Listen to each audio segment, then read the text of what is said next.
gente vai começar aqui, separação total ou convencional de bens. Primeiro ponto que eu quero te chamar a atenção, quando aparecer para você alguma certidão de casamento estiver escrito separação total, essa separação não é a obrigatória, não é a separação legal. Muita gente confunde. Separação total é sinônimo de separação convencional. Isso significa o quê, gente?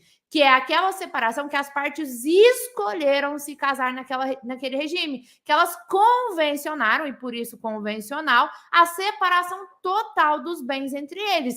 E isso muda tudo, porque para eu ter esse regime aqui, eu preciso o quê, gente? Preciso de um pacto antinupcial. Então, se tiver escrito separação de bens lá no negócio e não tiver pacto antinupcial, é impossível eu estar nesse regime. Tá ok? Grava essa informação. Separação total convencional, falando de casamento, eu preciso de pacto antinupcial. Tá ok? E por que eu tô frisando isso? Para você não confundir. Porque se você aplicar as regras obrigatórias, você vai ver que é totalmente diferente na sucessão, tá?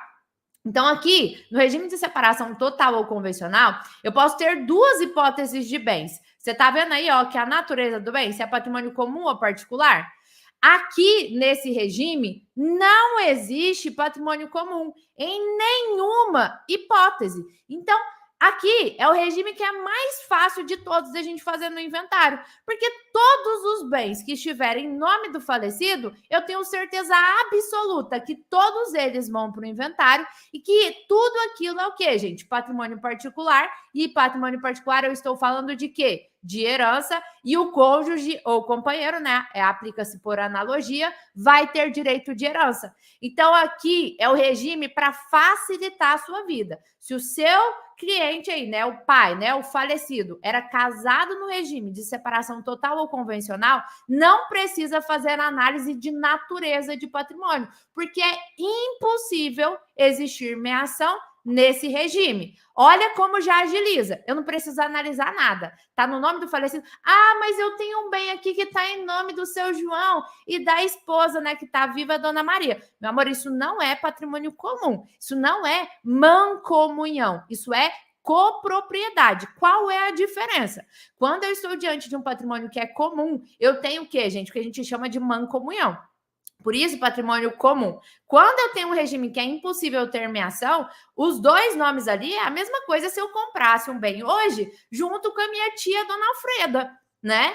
Eu vou ser dona de 50%, minha tia Alfreda é 50%. Significa que eu tenho um bem comum com a tia Alfreda? Eu tô casada com a tia Alfreda? Não. Eu só tenho uma propriedade junto com ela. Eu sou coproprietária de um bem junto com a minha tia Alfreda. Nesse regime de separação total ou convencional, toda vez que eu tiver um bem em nome dos dois cônjuges, não é mancomunhão.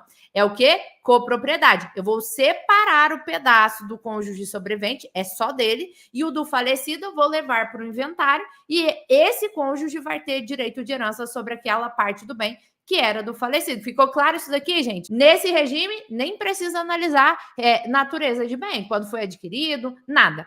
Tudo vai ser patrimônio particular. E aqui, gente, você tá vendo como a tabelinha ela é toda igual?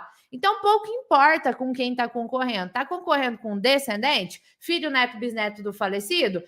Está concorrendo com ascendente, pai, avô, bisavô do falecido? Ou não tem nem descendente nem ascendente, o cônjuge está lá sozinho, né? Ele vai puxar toda a herança. Pouco importa. Sempre o cônjuge ou o companheiro vai ter direito de herança.